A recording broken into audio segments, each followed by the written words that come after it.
Et la séance continue. Restez avec nous sur LCP. On va débriefer ensemble ces questions au gouvernement. Avec vous, Fernand Tavares, depuis la salle des pas perdus, les premières réactions aux politiques. Merci. Et à tout à l'heure. Et puis, c'est une tradition dans cette émission, un face-à-face entre deux députés. Aujourd'hui, pour le groupe écologiste, la présidente du groupe, Barbara Pompili, sera face à Jacques Millard, du parti Les Républicains, député des Yvelines. Vous pouvez leur poser des questions. Ça se passe sur Twitter via le hashtag QAG pour questions gouvernement. Bienvenue dans la séance continue.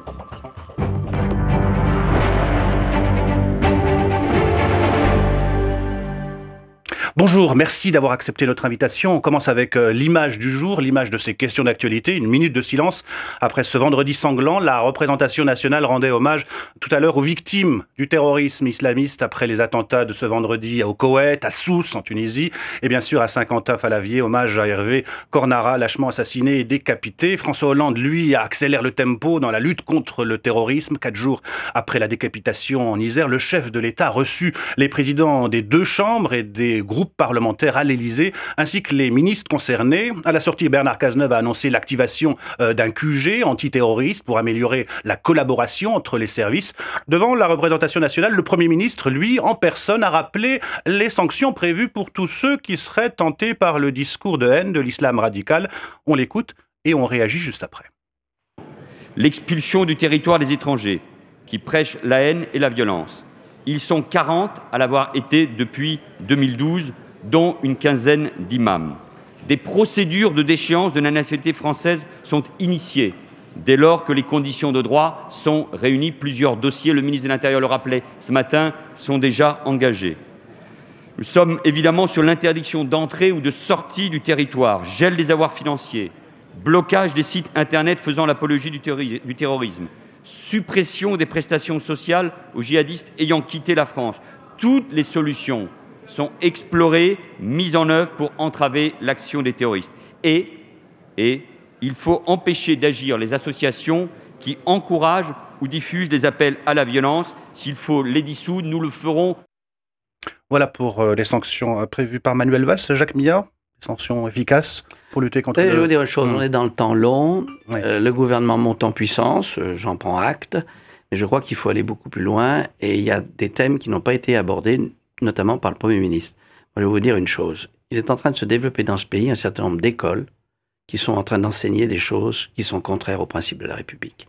Donc là, je crois qu'il faut regarder, j'ai posé une question d'ailleurs à Najat Belkacem à ce propos, qu'on contrôle véritablement ce qui se passe. Deuxièmement, vous ne pourrez pas traiter ce problème sans avoir, je dirais, une analyse tout à fait opportune de la politique étrangère, parce que nous ne sommes pas dans un...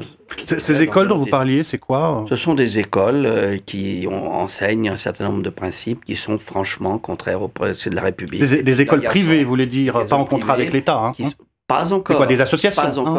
Pas encore, mais certaines, on nous pose problème véritablement.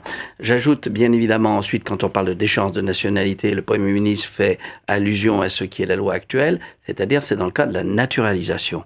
Or, nous souhaitons aller plus loin dans le cas des binationaux. Et enfin, je crois qu'il ne faut pas hésiter à expulser ces gens qui prêchent la haine. Et là, même si on nous dit qu'il y a eu... Même quand ils sont binationaux, même quand ils sont français. Attendez, pour l'instant, c'est souvent des imams qui ne parlent même pas le français, vous le savez, et qui viennent de l'étranger. Donc je crois qu'il faut aller... On a 2 écoles aujourd'hui qui sont problématiques, celle des frères musulmans, celle des salafistes. Pas tous les salafistes, mais beaucoup. Barbara Pompili, vous étiez avec le chef de l'État tout à l'heure. Vous l'avez senti préoccupé? Bien sûr, c'est une préoccupation. L'alerte, les attentats qu'il y a, que ce soit ici ou que ce soit ailleurs, sont liés à des gens qui font de la politique avec de la religion. Hein. C'est-à-dire qu'ils veulent prendre le pouvoir et terroriser tous ceux qui ne veulent pas penser comme eux. Sur les mesures là, qui sont mises en place, elles sont nécessaires, évidemment. Et qu'il faille prévenir, trouver qui prêche la haine et éventuellement, effectivement, expulser, comme ça a été le cas d'ailleurs depuis 2012. Très bien, simplement. Je vous interromps, on reprendra... Oui, parce que il faut quand même qu'on revienne là-dessus, c'est très important. On va revenir, on retrouve Fernand Tavares qui est aux côtés du président de l'Assemblée nationale. Merci, M. le Président, d'être encore avec nous en direct. Il y a quelques semaines, vous rendiez hommage aux disparus, notamment du musée de Tunis. Ça a recommencé encore cette fois-ci. C'est dramatique, évidemment, pour le pays, pour les touristes également qui sont là-bas. Pour vous, qui êtes né là-bas également à Tunis, et puis encore un autre drame en France, au début de cette séance, vous avez pris la parole, on sent que vous êtes très touché. Oui, parce que l'on voit bien ce qu'essayent d'atteindre tous les barbares. Pourquoi la Tunisie est touchée ? Parce que c'est un pays qui a redécouvert le chemin de la laïcité, de la démocratie, de la parole donnée au peuple. Et là, l'on voit bien pour tous ces porteurs de haine et de destruction ce que peut représenter le symbole d'un pays qui redécouvre le chemin de la démocratie, de la liberté et du droit des femmes. Et en France, c'est d'une certaine manière pour les mêmes raisons qu'ils nous visent. À la fois parce que la France est engagée dans un certain nombre de pays pour lutter contre la barbarie, et puis en plus pour un certain nombre d'entre eux, notre modèle républicain qui permet à des femmes et des hommes de vivre ensemble, quelle que soit leur origine, leur couleur de peau ou leur religion, pour eux c'est l'abomination. C'est cela, c'est ce modèle républicain qu'ils combattent. Et malgré la peine et les douleurs, il faut tenir bon pour montrer que jamais la barbarie ne pourra triompher. Vous avez ressenti que l'unité était au rendez-vous dans l'hémicycle cet après-midi ? Oui, on voit bien que l'émotion était partagée, que les uns et les autres ont des propositions à faire, mais j'ai senti une position résolue de dire la barbarie ne passera jamais. Merci beaucoup, Monsieur le Président. Merci Fernand Tavares et merci à Claude Barthelone. Barbara Pompili, vous vouliez revenir sur la radicalisation via Internet. On a de nouveaux chiffres. Oui, là, ce qui nous a été réaffirmé ce matin, c'est que plus de 90% des phénomènes de radicalisation qui touchent nos jeunes et parfois même des moins jeunes, ça passe par Internet. Ça passe par des gens qui vont sur des sites, sur des blogs, etc. Donc autant il faut s'occuper des mosquées, des écoles qui peuvent effectivement prêcher une parole de haine, autant ne pas négliger Internet. Finalement. Internet, c'est vraiment un vecteur essentiel. Et puis le deuxième point que je voulais dire, et là je rejoins ce que dit Claude Barthelone, c'est que ces gens-là veulent nous terroriser. Ces gens-là veulent qu'on ait peur, veulent qu'on se radicalise, qu'on ait la haine de l'autre. Il y a un vrai problème de lien social là, qui va se poser. Il y a des populations aujourd'hui, notamment les populations musulmanes, qui sont inquiètes de l'attitude que peuvent avoir certains contre eux. Donc tout ça, ça demande un certain sang-froid. Ça demande que nous, les politiques, nous montrions l'exemple en étant extrêmement sereins face à ces menaces. Il faut que des mesures soient mises en place, mais il faut aussi que nous ayons une dignité et que nous montrions que la République est plus forte que la terreur. Vous savez, il est clair que c'est pas le terroriste qui va abattre la République. Ça, c'est évident. Mais il y aura malheureusement de la casse parce qu'on n'est pas à l'abri que des fous, comme on l'a vu sur la plage à Sousse, comme on l'a vu avec dans l'Isère, tuent les uns ou les autres. Et il y a un risque effectivement de radicalisation et un rejet. Donc il faut raison garder. Cela étant, il faut cibler ces écoles de la haine. Je le répète, le salafisme, les frères musulmans sont des gens qui avancent masqués avec la taquilla et qui veulent véritablement, qui vous donnent le change, qui vont vous faire des belles déclarations d'amour et qui malheureusement... Sur le cas de l'Isère, il y a des zones d'ombre quand même concernant les motivations de Yassine Sali, celui qui a commis les actes de 50 FAVI. Vengeance personnelle, acte islamisme radical ou un mixte des deux ? Non, écoutez, ou un mixte des deux. Vous avez entendu ce matin le procureur de Paris, c'est très clair. Quand même quelqu'un qui va mettre la shahada et mettre la tête et ensuite l'envoyer par Internet en Syrie via visiblement le Canada, ça ne laisse aucun doute. Bon, peut-être qu'il ne met pas, d'ailleurs il était en bisbille avec sa femme qui n'était pas assez religieuse. Donc on voit très bien un peu ce qui peut se passer. Mais ce que je veux dire, que dans la commission d'enquête qui est présidée par Éric Ciotti, à laquelle j'ai participé activement, il y a effectivement un phénomène d'enrôlement à travers Internet, mais il y a aussi, qu'on le veuille ou non, ce prêchi-prêcha de ces imams qui sont incontrôlables parce que autoproclamés. Et c'est là où il faut véritablement, je dirais, affirmer fermement les lois de la République. Oui.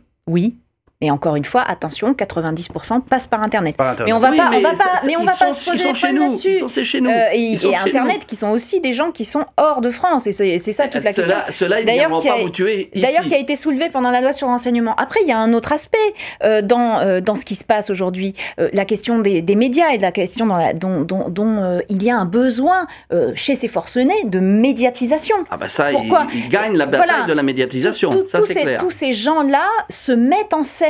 Et ils se mettent en scène, ils utilisent les codes du terrorisme. Mais malheureusement, on voit que là, on est sur un débat qui est beaucoup plus large que ça. Parce qu'on voit même que quelqu'un qui a envie de se suicider, il faut médiatiser ça et il va écraser un avion sur une montagne. Vous voyez bien qu'il y a aujourd'hui ce besoin d'exister d'une manière ou d'une autre. Ce besoin, et alors là, vraiment... Il y a une différence entre un pilote fou et le nombre de gens qui sont malheureusement dans cette dérive de radicalisation. Ouais. Donc le pilote fou, je suis d'accord, il s'est pas mis en scène, mais c'est nous qui l'avons mis en scène. C'est après. On va passer, si vous le voulez bien, au deuxième sujet de ces questions au gouvernement, la situation en Grèce. Mobilisation hier soir à 5 jours du référendum crucial pour le maintien du pays ou non dans la zone euro.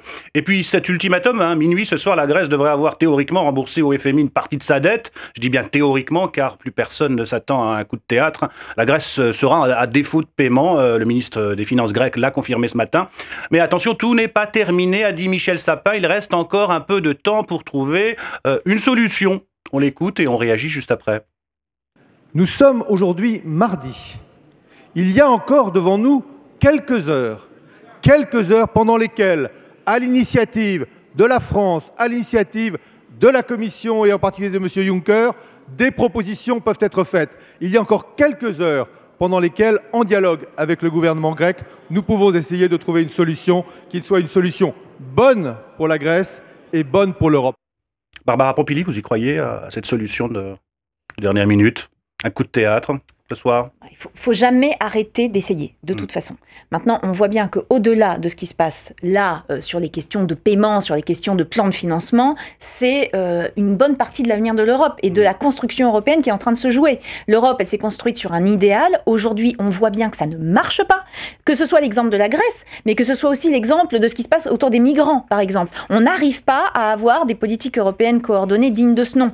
Et ce qui va se passer dimanche va avoir une influence très importante. Donc après, je pense qu'il faut évidemment respecter ce que fait Tsipras, et il a demandé à faire appel au peuple, et c'est bien son droit le plus strict. Maintenant, je voudrais qu'on fasse très attention que les égoïsmes nationaux ne tuent pas l'Europe, qu'on en a du mal à construire, mais qu'il faut... Jacques Millard, il y a aussi ce référendum dans 5 jours. Oui. Mais il y a une chose sur laquelle il faut revenir avant. Parce qu'on nous a dit, c'est les Grecs qui posent un ultimatum avec le référendum. C'est pas du tout comme ça que ça s'est passé. C'est que c'est l'Eurogroupe qui a fait sortir la Grèce et qui lui a dit, dès lors que vous n'acceptez pas ça, eh bien, c'est terminé. Il n'a pas le mandat, il dit, moi je peux pas, donc je vais au référendum. Mais c'est le contraire. Et quand j'entends le gouvernement dire qu'ils ont négocié jusqu'au bout, non, ils ont dit, c'était le diktat, en disant, vous prenez ça, et pour ce qui est de la rééchelonnement de la dette, on verra ça plus tard. Or, on sait très bien que Tsipras a mis sur la table un certain nombre d'efforts supplémentaires à la condition qu'on rééchelonne la dette. Et donc, les Eurogroupes n'ont dit pas question, l'Allemagne n'a dit pas question, le Slovaque également pas question, et c'est à ce moment-là que l'Eurogroupe l'a fait sortir, ce qui est scandaleux.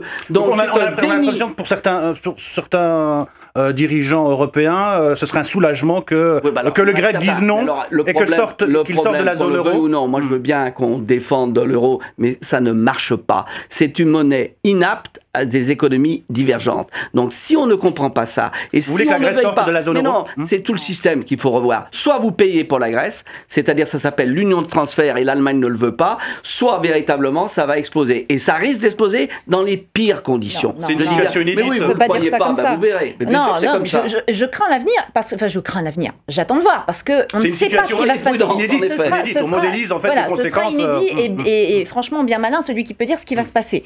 Par contre, dire que l'euro, jeter l'opprobre comme ça sur l'euro peut apporter une stabilité financière, une stabilité économique, un développement économique, pour peu que l'on revienne sur ce qui ne marche pas aujourd'hui. Mais rien ne marche dans l'euro. Ce qui ne marche pas, c'est qu'on n'a pas l'Italie n'a pas produit, n'a pas augmenté. Mais oui, mais ne dites pas des contre-vérités, s'il vous plaît. Parce qu'on va terminer. Merci, parce que c'est quand même... L'euro fonctionnera à partir du moment où on met en place effectivement une solidarité entre les pays, mais où on met en place des politiques d'investissement communes, où on met en place une politique de développement où tout le monde s'y retrouve, et où on met en place aussi une Europe politique qui aujourd'hui n'existe pas et qui est paralysée par les égoïsmes nationaux. Merci. Tant qu'il y aura ça, c'est des slogans, madame. La réponse, vous faites plaisir par les slogans, vous êtes complètement à côté de la porte. Mais c'est terminé. La réponse dimanche, en tout cas, merci d'avoir accepté. Merci d'avoir la naïveté. Merci Jacques Millard, merci d'avoir accepté notre invitation. C'est la fin de cette émission. C'est la fin de cette émission. Merci d'avoir accepté notre invitation. Restez avec nous sur les chaînes parlementaires.